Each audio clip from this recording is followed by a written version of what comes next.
అని చెప్పంటున్నా.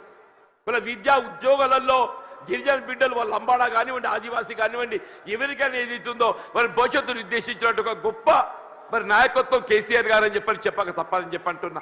వాళ్ళ వాస్తవంగా ఈ దేశానికి ఏదైతుందో అన్నం పెట్టే రైతుకు సాగునీరు కావాలని చెప్పంటున్నా. ఉచిత విద్యుత్ సదుపాయం ఏదైతుందో గతంలో నిర్దేశిత వేళల్లో విద్యుత్ అందింపజేస్తే వీళ్ళు ఏ విధమైనటువంటి ఒక ఆంక్షలు లేకుండా 24 గంటలు ఏదైతుందో రైతాంగానికి ఉచిత విద్యుత్ కల్పింపజేసిన ఒక ఘనత బీఆర్ఎస్ పార్టీ అధ్యక్షుల అధినేత కేసీఆర్ గారికి దక్కుతుందని చెప్పంటున్నాను. ఇలా ప్రాణహిత నదీ జలాల వినియోగం తేవాలనే, ప్రాణహిత నదీ జలాల వినియోగంలోకి వస్తేనే కానీ ఏదైతుందో మన తెలంగాణ రాష్ట్రం రైతాంగం ఏదైతుందో మన పంటలు పండు సాధ్యమవుతుందని చెప్పంటున్నాను. మరి ఉమ్మడి రాష్ట్రంలో వైఎస్ రాజశేఖర రెడ్డి గారు ముఖ్యమంత్రి ఉండగా మరి సహచరులు మేము భావించాం మరి తుమ్మడి ఏటి వద్ద బ్యారేజ్ నిర్మాణం చేస్తే ఒక లిఫ్ట్తో నీరు వస్తుందని చెప్పని.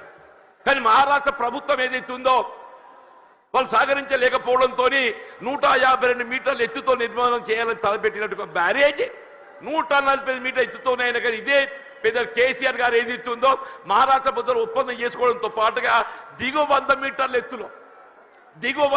ఎత్తులో మేడిగడ్డ వద్ద బ్యారేజ్ నిర్మాణం చేయగలిగినట్టయితే అటు ప్రాణహిత నదీ జలాలు, ఇటు గోదావరి నదీ జలాలు, అటు మానేరు ప్రాంతంగా వచ్చే ఒక నదీ జలాలు అన్నింటిని మనం ఎత్తిపోత ద్వారా వినియోగించుకుంటే ఒక 300 TMC లభ్యత పొందే అవకాశం ఉందని చెప్పంటున్నాడు.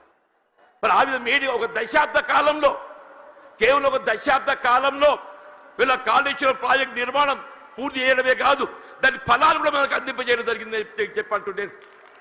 మరి ఏమైందా మన కేసీఆర్ గారు జగిత్యాలకు వస్తున్నారని చెప్పంటే నిన్నటి దాకా నిద్రపోయిన ముఖ్యమంత్రి రేవంత్ రెడ్డి గారు ఇవాళ బయలుదేరిండి అని చెప్పంటున్నారు. మేడిగడ్డ బ్యారేజ్ ఒక 2 పిల్లలు గుంగినే SLBC Srisailam left bank canal అని చెప్పంటున్నాడు. నిర్మాణ దశలో కృంగిపోయి 8 మంది కార్మికులు చనిపోతే కనీసం శవాలు వెలికి చేయలేకపోయింది అని చెప్తున్నా. శవాలు వెలికి చేయలేకపోయింది అని చెప్పంటున్నా. 2 పిల్లలు కృంగిపోతే అసలు బ్యారేజ్ విలువ 4000 కోట్లు. ఆ 2 పిల్లలు కడితే 400 కోట్లు అయితే అని చెప్పంటున్నా. ఎక్కువ మీకు అన్నారం సుందరం ఇంకో 100 కోట్లు అయితే అని చెప్పంటున్నా. ఇలా 2 సంవత్సరాల కాలం ఏదైతుందో ఏదో ప్రకృతి సహకరించిన అదృష్టం.